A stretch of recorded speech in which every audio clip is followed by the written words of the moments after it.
പ്രിയമുള്ളവരെ, ഒന്നാം സെമസ്റ്റർ മലയാളം നമ്മൾ പഠിക്കുമ്പോൾ കഥകളും കവിതകളുമാണ് പഠിക്കുന്നത്. മലയാള സാഹിത്യത്തിന്റെ വളർച്ചയിൽ പണ്ട് മുതൽ ഇങ്ങോട്ടുള്ള കഥാകാരന്മാരെ കൂടി നമ്മൾ പരിചയപ്പെടുന്നുണ്ട്. അപ്പം അതിൽ നമ്മൾ ആദ്യമായിട്ട് പഠിക്കുന്നത് PC കുട്ടിക്കൃഷ്ണന്റെ രാച്ചിയമ്മ എന്ന കഥയാണ്.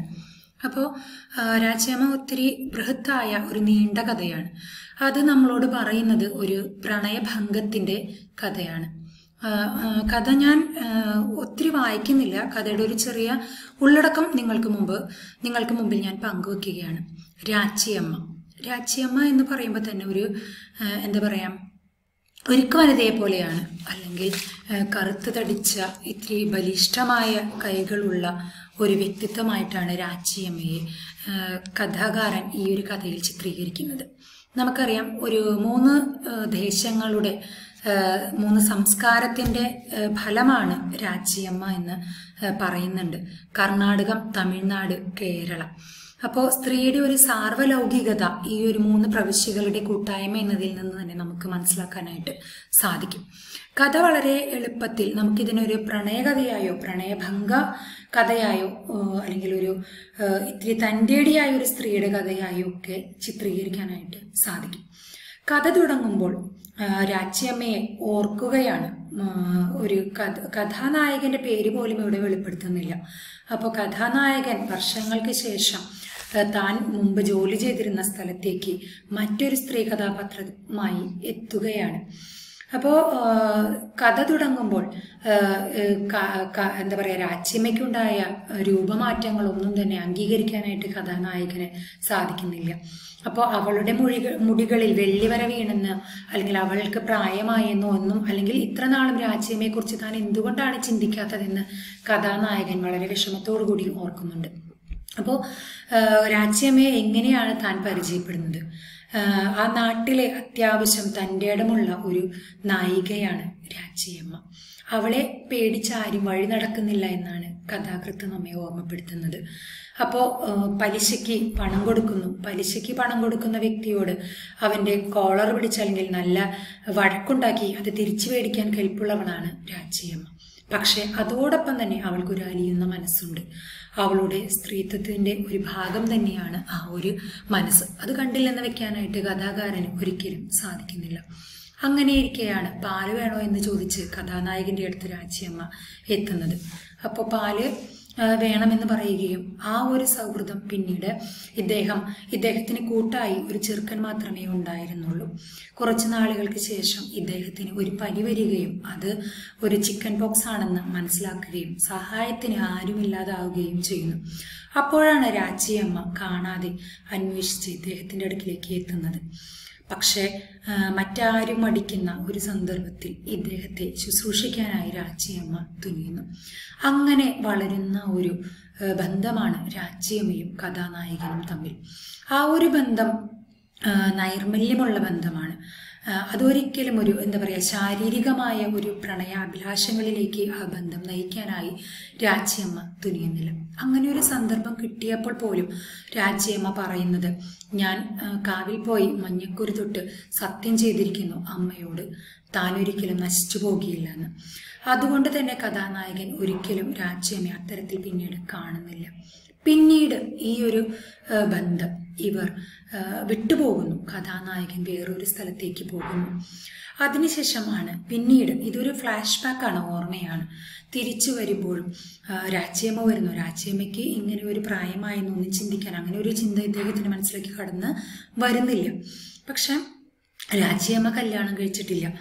രാച്ചിയമ്മ കല്യാണം കഴിക്കാതിരിക്കാനുള്ള പല കാരണങ്ങളും ഇവിടെ പറയുന്നുണ്ട്. പക്ഷെ എന്തുകൊണ്ടാണ് രാച്ചിയമ്മ കല്യാണം കഴിക്കാത്തത്? പലരും സ്വത്തിനും പണത്തിനും വേണ്ടിയാണ് വന്നത്. അപ്പൊ അതുകൊണ്ട് ഉപേക്ഷിച്ചു എന്ന് പറയുന്നു. പിന്നീട് വന്ന ആൾക്ക് കുഴപ്പങ്ങളൊന്നും ഉണ്ടായില്ല. പക്ഷേ രാച്ചിയമ്മ ഒരു വിവാഹത്തിന് സമ്മതിക്കുന്നില്ല. ഒരുപക്ഷെ ഇയാളോടുള്ള ഒരു നിഷ്കളങ്കമായ നിസ്വാർത്ഥമായ ഒരു സ്നേഹം രാച്ചിയമ്മ സൂക്ഷിച്ചിരിക്കാം. ഇപ്പൊ രാച്ചിയമ്മയ്ക്ക് ഇയാളുടെ വിശേഷങ്ങളെല്ലാം തന്നെ അറിയാം. അവിടെ ഇദ്ദേഹത്തിന്റെ സുഹൃത്തായ സ്ത്രീയിൽ നിന്ന് രാച്ചിയമ്മ എല്ലാം അറിഞ്ഞിരിക്കുന്നു. ഇയാളുടെ കല്യാണം കഴിഞ്ഞെന്നും ഇയാൾക്കൊരു മകളുണ്ടെന്നും അവൾക്കറിയാം. തൻ്റെ സമ്പാദ്യം മുഴുവൻ ഇയാളുടെ മകളുടെ പേരിലാണ് രാച്ചിയമ്മ എഴുതി വെച്ചിരിക്കുന്നത്.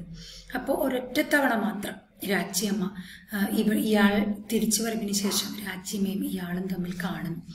ആ ഒരു കാണലിൽ താൻ അത്ര നാളും ഒളിച്ചു വെച്ച ഒരു സ്നേഹം ഇയാൾക്ക് മുമ്പിൽ വെളിപ്പെട്ടു പോകുന്നു.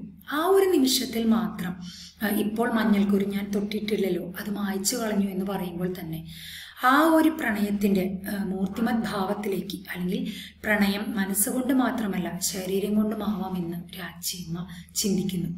ആ ഒരു ചിന്ത, ആ ഒരു ഒരൊറ്റ പ്രണയ സാഫല്യം മാത്രമേ രാച്ചിയമ്മ ആഗ്രഹിക്കുന്നുള്ളൂ. അപ്പം തൻ്റെ സ്വത്തിനവകാശി ഇദ്ദേഹത്തിൻ്റെ മകളാണെന്ന് രാച്ചിയമ്മ നിസ്സംശയം വിളിച്ചു പറയുന്നു. അങ്ങനെ മധുരോദരമായ ഒരു ചിന്തയിലൂടെ ആ ഒരു കഥ അവസാനിക്കുന്നു. ഇപ്പൊ സാഹിത്യ വിമർശകനായ എം കൃഷ്ണൻ നായർ ഈ കഥയെക്കുറിച്ച് പറയുന്നത് 3 പ്രവിശ്യകളുടെ സന്തതിയാണ് ഉറുവിന്റെ രാച്ചിയമ്മ. അതിൽ തന്നെ സ്ത്രീ മനസ്സിന്റെ ഒരു സാർവലൗകികത്വം കാണാമെന്ന് അദ്ദേഹം വിളിച്ചു പറയുന്നുണ്ട്. ഒരു വേഴ്ചയിലൂടെ അവിവാഹിതനായ കഥാനായകനെ തന്നിലേക്ക് ചുരുട്ടിക്കെട്ടാൻ രാച്ചിയമ്മ ആഗ്രഹിക്കുന്നില്ല. നിസ്വാർത്ഥമായ സ്നേഹമാണ് രാച്ചിയമ്മ ആഗ്രഹിച്ചിരുന്നത്. ഒരിക്കലും തന്നിലേക്ക് ആകർഷിക്കാൻ അവൾ ശ്രമിക്കുന്നില്ല. മറിച്ച് തനിക്കുള്ളതെല്ലാം കൊടുക്കുമ്പോഴും അയാളിൽ നിന്ന് ഒന്നും തന്നെ രാച്ചിയമ്മ ആഗ്രഹിക്കുന്നില്ല. അപ്പോൾ തൻ്റെ ചെറുപ്പം കാമുകന്റെ വലിപ്പവും അറിയുന്ന രാച്ചിയമ്മ തൻ്റെ സ്വത്ത് മുഴുവനും കാമുകന്റെ മകളുടെ പേരിൽ എഴുതി വെക്കുകയാണ്. വൈകിയ വേളയിലാണെങ്കിലും സ്നേഹം എന്നത് മനസ്സിന്റെ മാത്രമല്ല ശരീരത്തിന്റെയും ലയനമാണെന്ന് രാച്ചിയമ്മ തിരിച്ചറിയുന്നു. അവസാനമാണ് രാച്ചിയമ്മ അത് ചിന്തിക്കുന്നത്. അയാൾ കൂടെയുണ്ടായിരുന്നപ്പോഴൊന്നും അതിന് മുതിരുന്നില്ല. പോയി തിരിച്ചെത്തി എത്രയോ വർഷങ്ങൾക്ക് ശേഷം തനിക്ക് വിവാഹം വേണ്ട എന്ന് മനസ്സിലാക്കിയിട്ടും ആ തൻ്റെ പ്രണയ സാഫല്യം ഇയാളിലാണെന്ന് രാച്ചിയമ്മ തിരിച്ചറിയുന്നുണ്ട്. അതുകൊണ്ടാണ് ഒരൊറ്റ വേഴ്ചയിൽ രാച്ചിയമ്മയുടെ ജീവിതം അവസാനിക്കുന്നത്. അതിനപ്പുറം രാച്ചിയമ്മ ഒന്നും തന്നെ നേടുന്നില്ല. അതൊന്നും രാച്ചിയമ്മയ്ക്ക് ആവശ്യവും ഇല്ല. ഒരിക്കൽ കൂടി സ്ത്രീയുടെ നൈസർഗിക ഭാവമായ മാതൃത്വം ഉറൂബ് ഈ കഥയിലൂടെ ആവിഷ്കരിക്കുന്നുണ്ട്. തനിക്ക് പിറക്കാതെ പോയ മകളാണെന്ന് ഈ കാമുകന്റെ മകളെക്കുറിച്ച് ചിന്തിച്ചുകൊണ്ട് അവൾക്ക് വേണ്ടി ജീവിക്കുകയാണ് രാച്ചിയമ്മ. അതാണ് ഇവളെ ജീവിക്കാനായിട്ട് പ്രേരിപ്പിക്കുന്ന ഒരു ഘടകം. അപ്പോൾ തൻ്റെ കൂടെ ഇരിക്കുന്ന മറ്റൊരു സ്ത്രീ മിസ്സിസ് നായർ എന്ന് പറഞ്ഞൊരു കഥാപാത്രത്തെ ഇവിടെ കഥാകാരൻ കാണിക്കുന്നുണ്ട്. എപ്പോഴും കാറുകളെ കുറിച്ചും പൊങ്കച്ചോ പറയുന്ന സ്ത്രീയുടെ വേറൊരു തലം.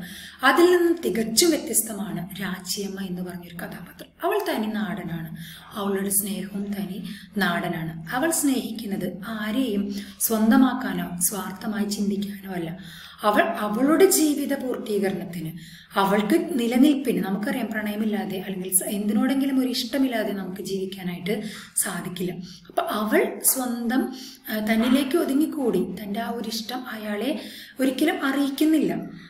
വേറൊരു ഘട്ടത്തിൽ എന്താ പറയുക, നായകൻ ഇവളെ തന്നിലേക്ക് അടുപ്പിക്കാൻ ശ്രമിക്കുമ്പോഴും ഇവൾ അമ്മയ്ക്ക് കൊടുത്ത വാക്ക് തെറ്റാതെ സൂക്ഷിക്കുകയാണ് ചെയ്യുന്നത്. അങ്ങനെ കാലം ചെല്ലുന്നവരും 10-20 വർഷം കഴിയുമ്പോഴാണ് ആ ഒരു മനസ്സിലെ പ്രണയം മാത്രമല്ല തനിക്ക് ശരീരം കൊണ്ടും പ്രണയിക്കണമെന്ന് അവൾ മനസ്സിലാക്കുന്നത്. അതുകൊണ്ടാണ് അവൾ അതിന് തുനിയുന്നത്. അപ്പോൾ ഒരിക്കൽ കൂടി സ്ത്രീയുടെ ആ നൈസർഗികമായ മാതൃത്വത്തെയും ആ ഒരു ശാരീരിക സ്നേഹത്തെയും അവൾ അംഗീകരിക്കുന്നു, അങ്ങനെ മനസ്സിലാക്കുന്നു. അപ്പോൾ സാമ്പ്രദായിക സദാചാരബോധം മഹാസ്നേഹത്തിന്റെ സ്വർണപ്രകാശത്തിൽ നിഷ്പ്രഭമാകുന്നു. ഭൗതികമായ സ്വായത്തമാക്കലല്ല, ആത്മീയമായ സ്വാംശീകരണമാണ് യഥാർത്ഥ സ്നേഹമെന്ന് രാച്ചിയമ്മ തിരിച്ചറിയുന്നു.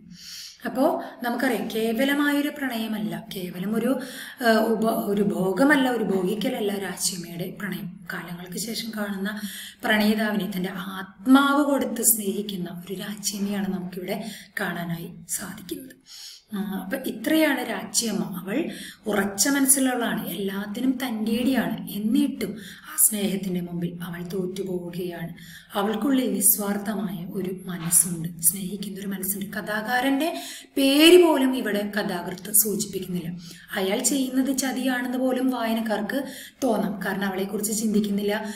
അവളെ ഒരു ഉപഭോഗ വസ്തുവായിട്ടാണോ അയാൾ കണ്ടത്? എന്തുകൊണ്ടാണ് അയാൾ അങ്ങനെ ചിന്തിക്കാതിരുന്നതെന്ന് ഇയാൾ തന്നെ ചിന്തിക്കുന്നുണ്ട്. എന്തുകൊണ്ടാണ് താൻ അങ്ങനെ രാച്ചിയമ്മയെ കുറിച്ച് ചിന്തിക്കാത്തത്?